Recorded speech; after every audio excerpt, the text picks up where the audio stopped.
Окуя бир бай үй бүлөнүн үйүнө чоң темир кутунун жеткирилиши менен башталат. Жеткирүүчүлөр ал кутуну үйдүн ичине алып кирип жатканда, үй бүлөнүн атасы Ричард жубайын жана кыздарын конок бөлмөгө чакырат. Кичүү кызы Аманда ата бул эмне деп таң калып сурайт. Атасы ага кое тур кызым, азыр көрөбүз дейт. Жеткирүүчүлөр кутуну ачып берип, ичиндеги жаңы адам сымал жасалган роботту көрсөтүп чыгып кетишет. Алар роботту карап ооздорун ачып таң калышат. Ричард кутунун ичиндеги башкаргычты алып, роботту иштетип жандандырат. Кенже кызы Аманда роботтун кыймылдаганын көрүп, коркуп кетип, бул эмне деп кайра сурайт. Анын эжеси Грейс бул деген андроид деп жооп берет. Аманда андроид деген сөздү туура эмес айтып, Эндрю деген эмне деп сураганда баары күлүшөт. Ошондо робот аларга кайрылып, Эндрю деген менин атым болобу деп сурайт. Ошентип алар роботко Эндрю деген ат коюшат. Эндрю биринчи кезекте роботехниканын 3 мыйзамын тааныштырайын деп, башындагы проекторду күйгүзүп, бардык роботтор аткарууга тийиш болгон негизги 3 эрежени түшүндүрөт. Биринчиси эч качан адамдарга зыян келтирбөө. Экинчиси ар дайым буйруктарды аткаруу, эгерде биринчи мыйзамга түзмө-түз карама-каршы келбесе. Үчүнчүсү роботтор өзүн коргоого тийиш, бирок алардын коргонуусу биринчи жана экинчи мыйзамдарды бузбашы керек. Кеч киргенде Ричард Эндрюга мындан ары сенин негизги ордуң жер төлөдө болот деп буйрук берет. Ал жерде Эндрю электрге туташып, түнү бою кубатталат. Эртең менен кыздар мектепке, Ричард жумушка кетет да, Эндрю Ричарддын аялы Рейчел менен үйдө калат.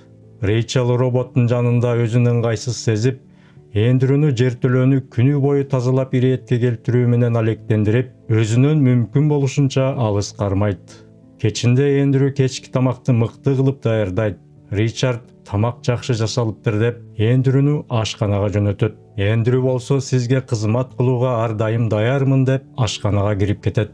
Кечки тамактан кийин Эндрю жубайлардын шахмат ойноп атышканын көрүп калып, ал да өзүнчө ичинен шахмат ойноп кирет. Күтүлбөгөн жерден Грейс аны жардамга чакырат. Эндрю Грейстин бөлмөсүнө кирип барганда, Грейс андан терезени ачып, терезеден секирип кетүүсүн буйрат. Эндрю дароо буйрукту аткарып, терезеден секирип жерге катуу урунуп түшөт. Дүңк кеткен үндү угуп жубайлар чочуп кетишет. Бир аздан кийин алар эшиктин коңгуроосун угуп, барып эшикти ачса, эшиктин алдында Эндрю турган болот. Ал кыйшайып, бир аз бузук болуп, кирүүгө уруксатпы деп кекештенип сурайт. Ричард ошондой эмне болуп кеткенин дароо түшүнүп, кыздарын чакырып, Эндрю жөнөкөй үй жумуштарын аткарган робот болсо да, ага адамкерчилик менен мамиле кылууларын жана мындан ары аны бузбай туура колдонолу деп талап коет. Кыздар кайра бөлмөлөрүнө кайтышып, Эндрю болсо аксактап өзүн иретке келтирип оңдоо үчүн жер төлөөгө кайсалактап жөнөйт. Эртеси күнү Эндрю деңиздин жээгинде балдарды көзөмөлдөп, алардын ойноп жүргөнүн карап турган болот. Ал Аманданын кичинекей айнек оюнчуктар менен ойноп жатканын байкап жанына басып барат. Аманда ага бул менен эң жакшы көргөн оюнчугум, мына сен да ойносоң деп сунат. Бирок оюнчук Эндрюнун колунан жылмышып түшүп кетип талкаланат. Аманда буга катуу кайгырып, жини келип Эндрюга мен сага таарындым, көзүмө көрүнбөй кетчи дейт. Эндрю бурулуп бара жатып, алдынан жээкте жаткан дөңгөч отундарды көрөт. Ал токтоп, бир аз ойлонуп, башына бир жакшы ой келет.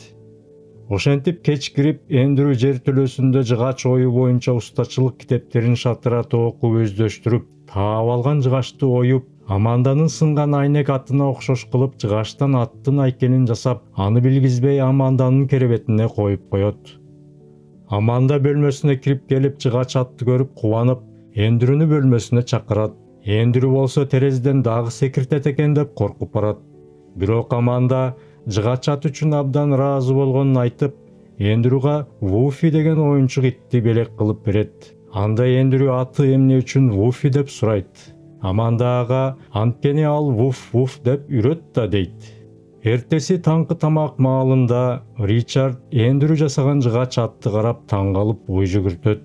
Ал аны Эндрю өзү жасаганына ишене албай, калп айтып атат го деп ойлоп, Эндрюдан сурайт. Бирок Эндрю робот болгондуктан калп айтууга буйрук берилмейинче мүмкүнчүлүгү жок экендигин баса белгилеп, ал болгону жыгач устачылыкты үйрөнүп алып, жыгач аттын айкелин өзү жонуп жасаганын айтат. Ошол түнү Ричард китеп окуп атканда үйүндө классикалык музыка угула баштайт.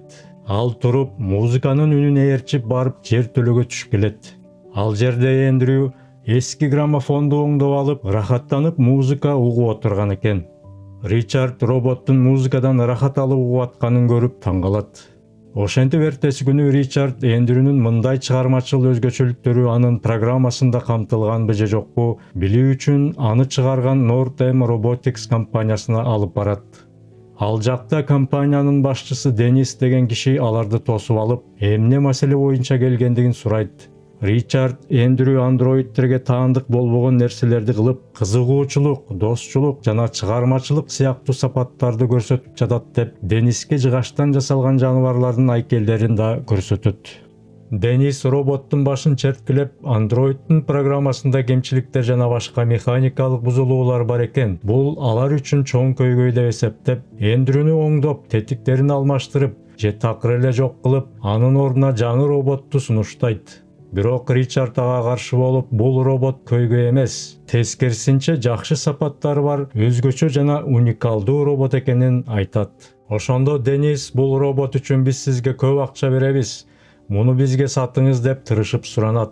Бирок Ричард бир аз ачууланып кетип, Эндрюнун мындай баа жеткис касиеттери жана кайталангыс сапаттары эч баага сатылбайт деп чыгып кетет. Экөө ээрчишип алып, жөө үйгө кайтып бара жатып, Ричард Эндрюга жаңы күн тартибин киргизерин түшүндүрөт.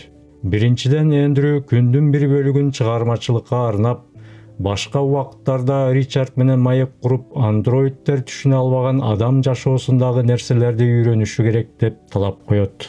Ошентип Эндрю тартипке ылайык күндүзгү убактардын бир бөлүгүн жыгач буюмдарын жасоого жумшап, ал эми кечки маалдарда Ричард менен отуруп баарлашып жашоо жөнүндө сабак ала баштайт.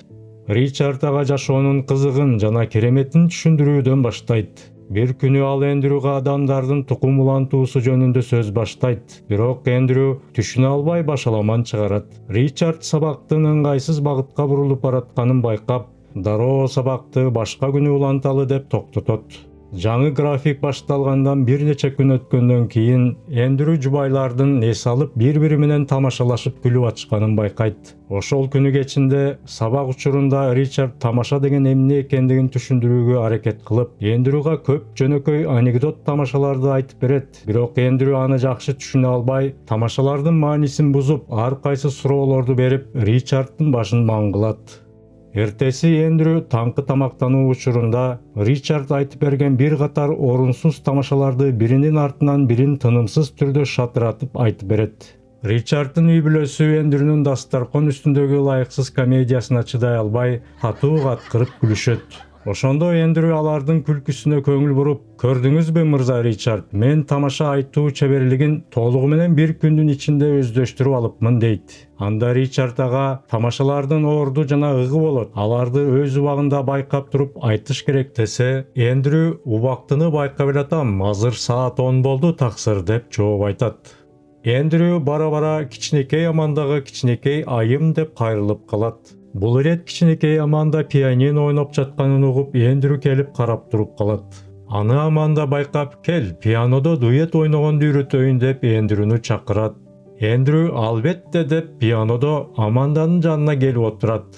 Аманда ага дуэт ойногонду үйрөтүп, экөө чогуу пианону жаңыртып ойноп киришет. Ошентип убакыт учуп, жылдар өтүп, кичинекей айым чоңоюп, чоң айымга айланат.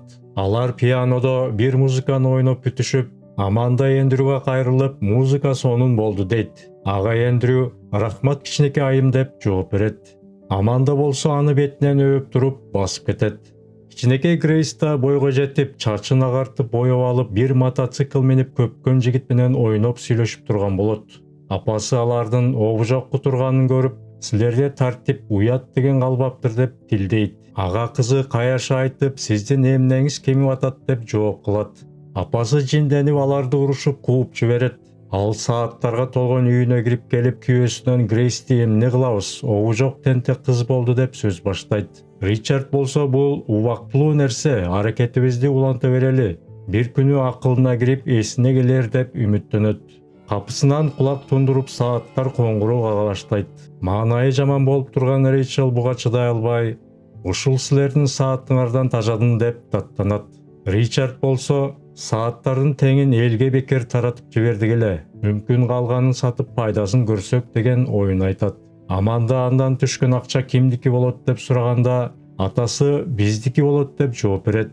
Аманда каршы болуп сааттарды Эндрю өзү жасаган соң түшкөн пайда Эндрюга таандык болушу керек дегенин айтат. Апасы кайдагы сөздү айтасыңар? Роботторго акчаны кереги жок. Алар бизчилеп акча колдонбойт. Ушуну да талкуулайбызбы эми деп көзүн айлантат. Натыйжада Ричард Эндрюнү үй бүлөнүн юристи Билл менен тааныштырып, андан Эндрю сааттарын сатып жакшы пайда тапкандыктан анын атынан банк эсебин ачса болобу деп сурайт. Билл роботтордун атынан азырынча банк эсептерин ачуунун мыйзам жолдору бышып жөнгө кирелегин баса белгилеп, балким жакынкы келечекте мүмкүнчүлүктөр болор деп үмүттөндүрөт. Акырында отуруп Эндрюнун жертөлөсү чоң жыгач устаканага айланат. Бир жолу Эндрю иштеп аткан учурда Аманда шашып кирип келет. Эндрю алаксып кетип баш бармагын кесип алат. Бармагын оңой эле оңдоп аларын айтып, жумушун уланта берет. Аманда Фрэнк деген жигитти ага үйлөнүүнү сунуштаганын айтат. Ал жигит жакшы мүнөздүү болсо да, Аманда ага турмушка чыгуудан бир аз күмөн санайт. Анткени Аманда жүрөгүнүн түпкүрүндө Эндрюнү жакшы көрөт жана ал жөнүндө ачык сүйлөшүп айткысы келет. Бирок белгилүү болгондой мындай мамиле курууга алар үчүн мүмкүн эмес. Жана Эндрюнүн бул боюнча эч кандай түшүнүгү жок. Аманда балын кантип түшүндүрөрүн билбей, мындай кызык ойдон өзүн алыстатып, бул жөнүндө кеп кылуусун токтотот. Сүйлөшүүнүн аягында Аманда Эндрюдан үйлөнүү тоюнда жардамчы болуп берүүсүн суранат. Эндрю болсо биринчи жолу адамга окшоп кийим киет экенмин деп сүйүнүп макул болот. Ричард Эндрюнун бармагын оңдотуу үчүн аны Денистин компаниясына кайра алып барат. Ричард Эндрюнун мээсине сигнализация орнотконун жана эгер Денис анын мээсине уруксатсыз кийлигишип же анын программасын өзгөртүүгө же көчүрүп алууга аракет кылса, анда сигнал иштеп, полицияга кабар жөнөтүлүп, компания сотко берилерин эскертет. Жолугушуунун аягында Эндрю оңдоо учурунда жүзүн өзгөртүп, эмоцияларын жакшыраак көрсөтө ала турган кылып жасап берүүсүн сурайт. Денис мындай процедура абдан кымбат тураарын түшүндүрөт. Бирок ал бааны жазып көрсөткөндө Эндрю саат сатып тапкан айлык кирешеси бул чыгымды оңой эле жаба алаарын билдирет. Убакыт өтөт. Аманда күйөөгө тиет. Ал эми Эндрю үйлөнүү аземинде күбө болуп турганда, жаңы үйлөнгөн түгөйлөр кол кармашып өтүп бара жатып, Аманда Эндрюнун жаңы жүзүн көрүп кубанып кетет. Тойдон кийин Ричард жалгыз отурган болот. Ага Эндрю келип кошулат. Ричард ага сага кийим сонун жарашат турбайбы деп мактайт. Эндрю андан мен мындан ары кийим кийип жүрсөм болобу деп сурайт. Ричард ага албетте деп Эндрюдан бүгүнкү тойдон тартып алган видеолор барбы деп сурайт. Эндрю проекторун иштетип, Ричарддын кызы менен бийлеп атканын көрсөтө баштайт. Ричард аны көрүп бир аз толкунданып кетип, көзүнөн жаш чыгып кетет. Ал өзүн ыңгайсыз сезип, туруп кетип бара жатканда, артынан Эндрю эмне болду таксыр деп сурайт. Ал токтоп, жашоо абдан кызык нерсе экен Эндрю. Бирде күлүп, бирде ыйлайбыз. Эки кенедей кыздарым да чоңоюп өзүнчө кетишти. Ушинтип эле жакын адамдарың көз алдыңан бирден жоголуп кете берет экен дейт. Эндрю, кайгырбаңыз мырза Ричард, сиздин жаныңызда ар дайым мен болом деп ынандырат. Арадан 12 жыл өтөт. Аманда эми бир аз картайып, анын 2 баласы бар. Ал эми Эндрю баягы эле бойдон. Бир гана айырма ал кийимчен. Алар деңиз жээгинде кум үстүндө эс алып отурушканда Аманданын тентек баласы Ллойд келип, Эндрюнун алдына кум чачып ийет. Аманда баласынан кечирим сурагының деп талап кылат, бирок баласы мен роботтон кечирим сурабайм деп тултуңдайт. Эндрю болсо деңизди көздөй көз салып ойлонуп отуруп калат. Аманда андан эмнеге унчукпай калдың десе, мен кантип толугу менен эркин боло алам деп суроону кабыргасынан коет.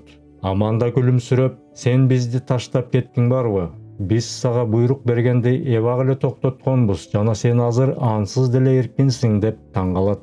Эндрю, жок кичинекей айым, мен эч жакка кетпейм. Бир гана чыныгы эркиндикке ээ болгум келет деп, ал жылдап адам тарыхын окуп изилдеп, бул эркиндик идеясы үчүн көптөгөн адамдар күрөшүп, өз жанын беришкенин айтып, ал да ошол чыныгы эркиндикке ээ болууга татыктуу экенин ачык түрдө айтып берет. Кечинде эми карып калган Ричард оттун жанында планшетин чукулап отурганда, Эндрю ага келип сүйлөшүүгө уруксат сурап бир кагазды берет. Ричард кагазды карап, Эндрюнун бардык акчасын камтыган чек экенин түшүнүп, чекти эмнеге берип атканын сурайт. Эндрю андан толук көз карандысыздыкты жана эркиндикти сатып алгысы келерин, бирок ошол эле учурда андроидтердин негизги 3 мыйзамын бузбай баш ийип, мурдагыдай кызматын уланта берерине убада берет. Алар сүйлөшүп аткан учурда Аманда кирип келет. Ричард ага карап, Эндрюга бул идеяны сен айттыңбы деп сурайт. Аманда, жок ата, сиз ага жүздөгөн китептерди окутуп атып өзүңүз үйрөтүпсүз дейт. Ричард аны мойнуна алып, Эндрю көптү үйрөнүп, убакыт өткөн сайын татаал болуп, адамга окшош баратканын эми түшүнүп, Эндрюнү тиктеп туруп калат. Эртеси Эндрю ашканага кирип келип, Ричард менен учурашат, бирок ал таарынгансып жооп бербейт. Эндрюга чекти кайра кайтарып берип, мага чектин кереги жок, сен эми бошсуң. Эркиндик керек болсо 4 тарабан кыбыла каалаган жагыңа бар десе, Эндрю жок таксыр, мен бул жерден кетпейм. Сиз үчүн кызмат кылууга ар дайым даярмын дейт. Ричард ага эркиндиктин кесепети ушундай болот, кете бер деп талап кылат. Эндрю кеткенге даярдык көрүүгө жөнөп бара жатып, мен жакын эле жерде болом, жардам керек болсо сөзсүз чакырыңыз деп чыгып кетет. Эндрю ошондо Ричарддын үйүнөн алыс эмес жерде деңиздин боюнда ыңгайлуу орун таап алып, өзүнө бир чакан үй салып, ошол жерде жашай баштайт. Андан бери 16 жыл өтүп, бир күнү Аманда жээк бойлоп басып, Эндрюнун жашаган жерине келет. Үйдүн эшиги ачык болуп, үйгө Эндрюнү чакырып кирип келет. Эндрю сүйүнүп, келиңиз кичинекей айым деп тосуп алат. Бирок ал Аманданын маанайы жакшы эмес экенин байкап, эмне болду, тынччылыкпы деп сурайт. Аманда атасы аны чакыртып атканын айтат. Эндрю дароо түшүнүп, Ричарддын үйүнө келет.